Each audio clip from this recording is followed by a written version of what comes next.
During its independent political history, Brazil has had 7 constitutions. The most recent was ratified on October 5, 1988.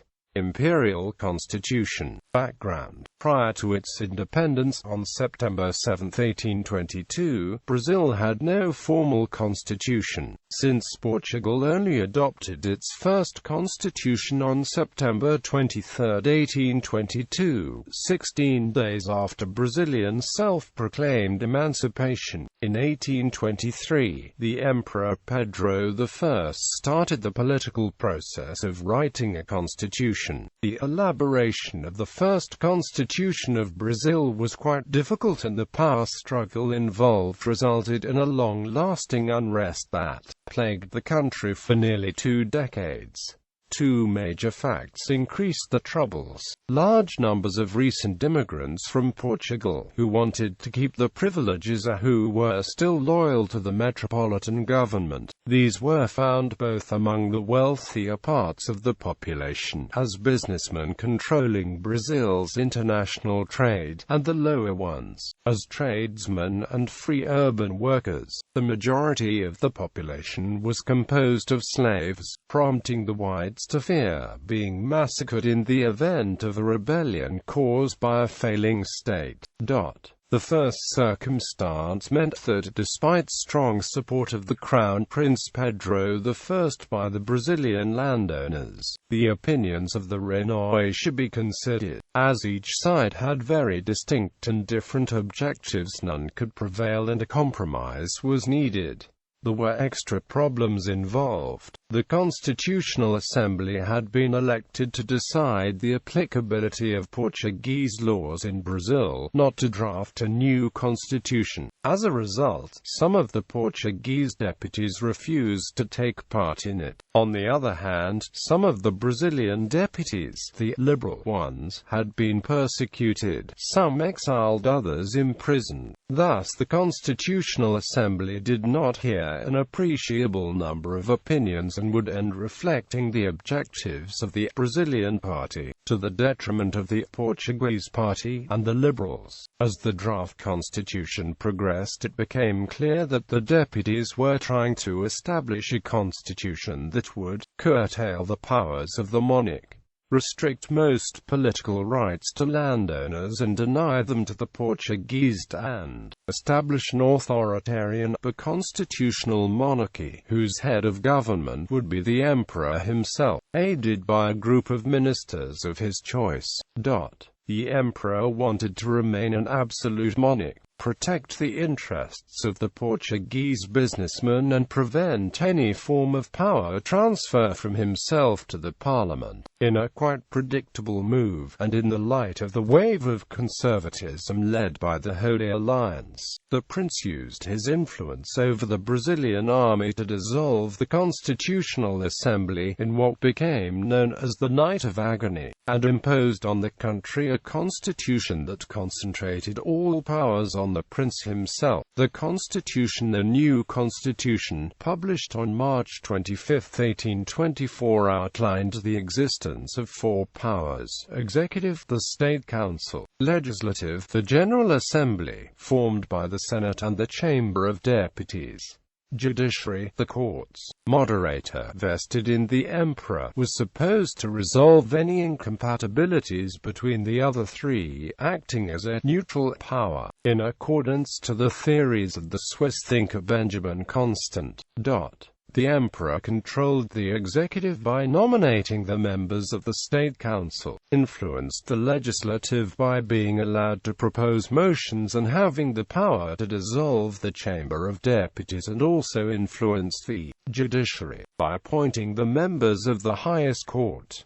This constitution established the Brazilian Empire as a unitary state. The amendment of August 12, 1834, enacted in a period of liberal reform, authorized the provinces to create their own legislative chambers, which were empowered to legislate on financial matters, create taxes and their own corps of civil servants under a chief executive nominated by the central power. It was however revised by an Interpretive Act of May 1840, enacted in a period of conservative parliamentary action, which allowed the central power to appoint judges and police officers in the provinces. On July 20, 1847, a decree established the post of President of the Council of Ministers, actually a Prime Minister chosen by the Emperor, who should choose the members of the cabinet, being supported by a parliamentary majority in the General Assembly, as no act of the executive was valid without the signature of the minister responsible for the issue concerned. The decree turned the Brazilian Empire into a standard constitutional monarchy with a parliamentary system. The franchise was very limited, being censatory and indirect. No male citizen who was not head of a household and/or had a net yearly income of less than 100 mil rice was allowed to vote in the primary elections that chose actual electors, empowered with the right to vote for the Chamber of Deputies and the Senate. This conservative slant, together with widespread electoral frauds, determined that no prime minister chosen by the emperor, who had the power to order the dissolution of the Chamber of Deputies and new elections to it, ever failed to win a parliamentary majority in subsequent elections. The Constitution of 1824, enacted in the name of the Holy Trinity, also instituted Catholicism as the state religion, allowing other religions to be practiced in private, non-Catholic places of worship couldn't be fashioned to appear as religious buildings from the outside. It also excluded slaves from the Brazilian citizenship, by extending it to all people born in the Brazilian territory, if freeborn or free. Old Republic Constitution. Background: on November 15, 1889, the Emperor Pedro II was deposed, Brazilian monarchy abolished, and the 1824 Constitution was put out of effect. No provisional constitution was used while a definitive one was being written. The writing process began in 1889 by a group of jurists and politicians, and the text was later amended by Constitutional Congress on February 24,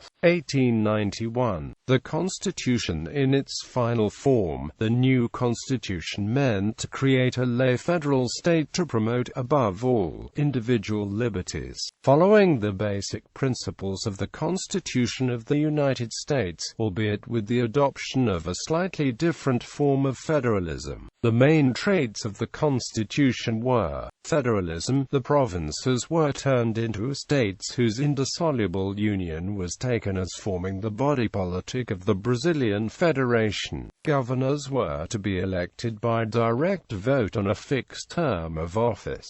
Separation of the state and churches, male universal suffrage and basic individual rights for all citizens. Abolition of the death penalty, adoption of standard three-way separation of powers under a presidential republic on the American model, direct elections for all members of the legislative and chief officers of the executive branch. The executive branch was headed by a President of the Republic, elected by direct voting, who had a 4-year term and could not be re-elected for a second, successive term, and his freely chosen cabinet of ministers. The Senate was reorganized as the upper house of the legislative branch, formed of representatives of the states directly elected and with fixed terms of office. Third Constitution. Background: in 1930, after severe political problems, the President Washington Luis was overthrown by coup d'état.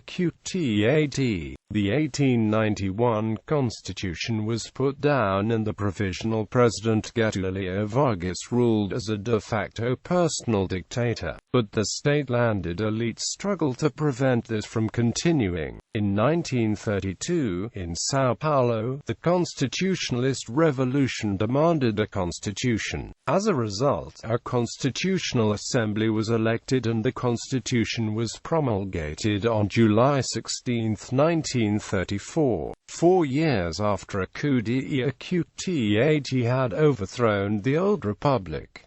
Vargas accepted this constitution in order to legitimate its power. The Constitution. It was the shortest-lived constitution of Brazil, lasting only 3 years. Despite its short life, this constitution was important because it was the first time a Brazilian constitution was written from scratch by directly elected deputies in multi-party elections. As a consequence of this, it incorporated a number of improvements to Brazilian political, social and economical life, granted complete independence to the Supreme Court and subordinated all other courts to it, extended political rights to all adults, regardless of sex, introduced proportional voting for elections to the Chamber of Deputies, which included representatives of the people as well as a minority of representatives from trade unions and other professional organizations, a corporatist device introduced under the shock of the Russian Revolution and the influence of Italian fascism, created a specific electoral court to supervise elections, under the control of the Supreme Court, following a trend set by the German Weimar Constitution, acknowledged a whole host of social rights alongside political and civil ones: the national minimum wage, the 8-hour workday, mandatory weekly rest, paid vacations and indemnity for unmotivated firing, created a labor court to supervise working conditions and codified rights and duties for both the employers and the employees, was the first Brazilian constitution to list all 4 basic freedoms alongside the basic rights. Estado Novo Constitution. Background: on the night of November 10, 1937, Vargas announced in a nationwide radio address that he was seizing emergency powers under the pretext of suppressing a communist-backed coup. On the same night, he promulgated a new constitution that effectively transformed his presidency into a legal dictatorship. It was written by the Minister of Justice, Francisco Campos, and proofread by Vargas and his Minister of War, Eurico Gaspar Dutra. The Constitution. The new document was called the Polacca, or Polish, Constitution because it was inspired by the Polish April Constitution of 1935. It was intended to consolidate the powers of the president, while substantially limiting the powers and autonomy of Congress and the judiciary while clearly dictatorial. It was not intended to be completely totalitarian and repressive. It kept most social improvements of the previous constitution, and added more: the right to education, the right to culture preservation and guidelines for family rights, building on the Civil Code of 1917. On the other side, however, it heavily concentrated executive power. Political parties were dissolved. State presidents would be replaced by interventors. Mayors would in turn be appointed by the interventors. Capital punishment was to be enforced on traitors to the state. All requirements for an outright dictatorship were either required, allowed or not forbidden by the Constitution. Fifth Constitution. Background: when Vargas was forced to resign in 1945, a new constitution was written, once again by a directly elected Constitutional Congress. The Constitution. This was the first Brazilian constitution to provide full political freedom and the last to officially name the country Estados Unidos de Brazil. It was also the first with an additional act of transitory measures. The key points of this constitution were: restore all rights and freedoms as expressed by the 1934 Constitution, which had been suppressed in 1937, reducing the powers of the presidency, while it remained the key institution. Safeguards were put in place to prevent another president from abusing his power as Vargas had done. Establish full equality before the law, created mechanisms to prevent and fight religious prejudice and censorship. mentioned the right to postal privacy and the inviolability of homes, improved federalism by extending the powers of the member states. Although it was not the first time all adults were granted full political rights, it was under this constitution that the first free elections were held at all levels and for all offices. Elections for executive offices would be held in a single turn. Voters could freely choose candidates of whatever party, including for vice president and vice governor. The last two would become the major problems of this constitution, as they were prone to produce and fuel both legitimacy crises and conspiracies.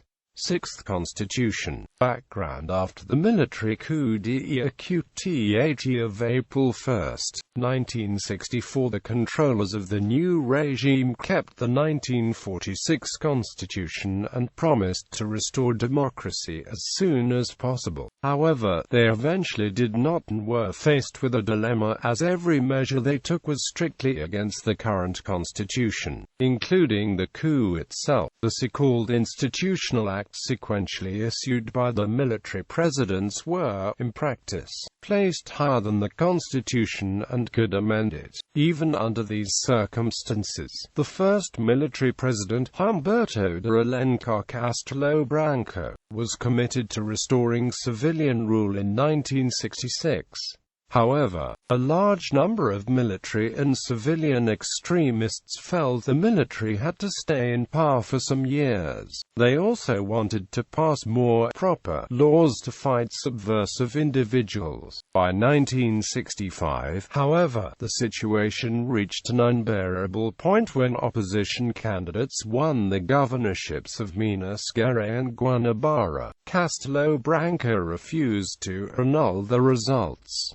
A coup was only averted when Castelo Branco agreed to support the military's reform program. By this time, the military had decided to drop all pretense of democracy. It also felt the 1946 Constitution was obsolete, as the new institutions were not foreseen in it. A new constitution was written by a team of lawyers commissioned by Castelo Branco and amended by the Minister of Justice, Carlos Medeiros Silva, and voted as whole by the Brazilian Parliament. The original constitution. The main features of the new constitution were restriction of political rights. Direct elections would only be held at state and county level, but not in federal territories or cities considered as of interest of national security for whatever reason. About 500 cities, towns were listed, the largest and most important ones. Presidents and governors were chosen in indirect elections by the correspondent legislative branch.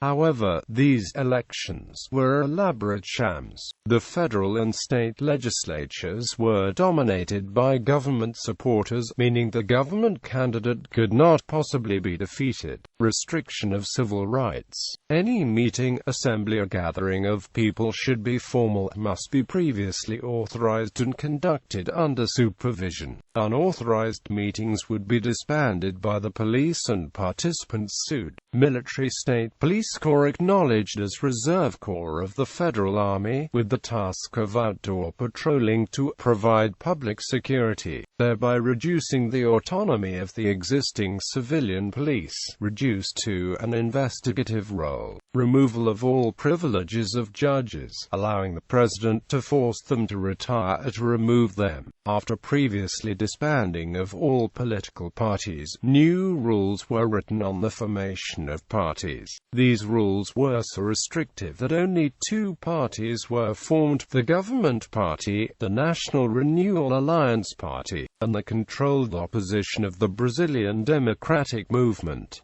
Limitation of federated states as autonomy. Establishment of a series of controls, commissions and institutions to regulate and report a number of aspects of civil, social and economic life, thus intensifying an already existing trend towards bureaucracy. Top-heavy management of the economy by the central government, granting the president the right to issue decrees that would enter in force at the moment of the publication and be be inscribed in the statute book, after 30 days in the absence of congressional deliberation on them. In 1969, this already severely authoritarian document was widely amended by a provisional military junta and made even more repressive. The 1969 amendment is sometimes regarded as a seventh constitution, because it in fact rewrote the whole constitutional text. The new constitutional text brought some extra tools for the regime,